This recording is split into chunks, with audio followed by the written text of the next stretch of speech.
I think one of the problems is that the experience that you had as the last experience is the one that's going to stick in your mind and probably will not be the one that's going to get you.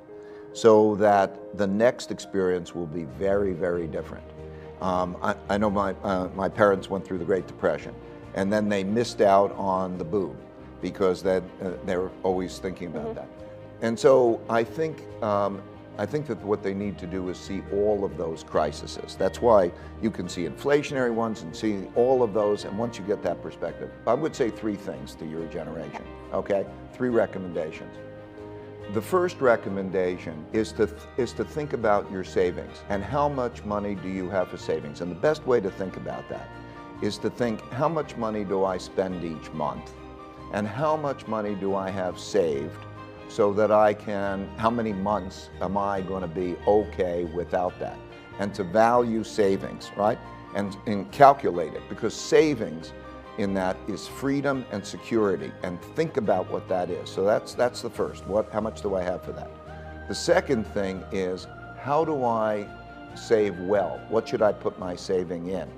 And when thinking about what you should put your saving in, realize that the least risk investment that you think from volatility is the least risk investment, which is cash, is the worst investment over a period of time. And you could judge that by judging the rate of inflation in relationship to the after-tax income you're going to earn.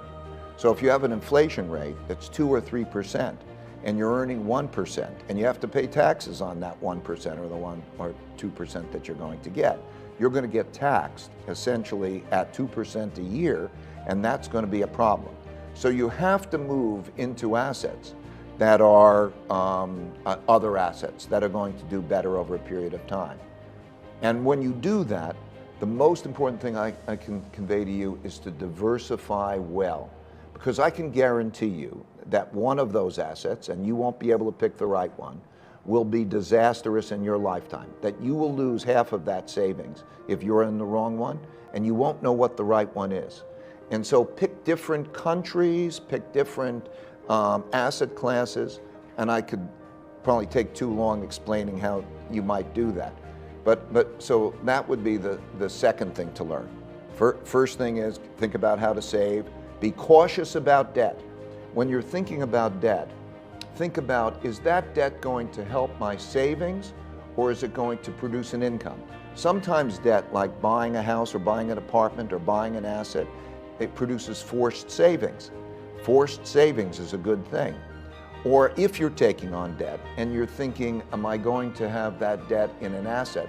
That asset better produce more income than the cost of your debt.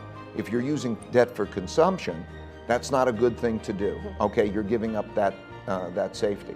So number one is think about how much you save and think about whether that should be how you borrow.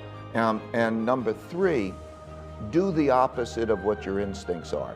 If you're going to play the game, it has to be the opposite of what your instincts and the crowd says, because the market reflects the crowd. So you want to buy when no one wants to buy, and you want to sell when no one wants to sell, right? So, and that's emotionally difficult, and probably you're not going to play that game well, because it takes a lot of resources to play the game. We spend hundreds of millions of dollars each year to try to play that game well, and it's a tough game to play well. So I would caution you about the market timing game, but I would say that if you're going to do it in the ways that are uncomfortable, because they're opposite your instincts. It has to be dealt with.